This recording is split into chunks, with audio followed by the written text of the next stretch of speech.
Okay, so magandang araw sa lahat. Nandito tayo sa City of Naga, Cebu. Nasa Baywalk tayo sa City of Naga. Napakagandang pasyalan nito, guys. Nasa tabi ng dagat, malakas yung hangin, and maganda yung tanawin. Maraming nagdi-date dito, guys. Kasi hindi mahal and napakaganda talaga ng view. Wala akong masabi, grabe. So ito, ang laki nito, guys. Ang laki nito. And tignan mo naman yung hangin, oh.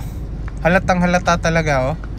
Malakas ang hangin dito. And kung nagugutom kayo, of course, maraming pagkain na available. Tignan nyo, may mga drinks. And of course, more on barbecues dito. Ang sarap nung barbecue dito. So, pasyal na kayo, guys.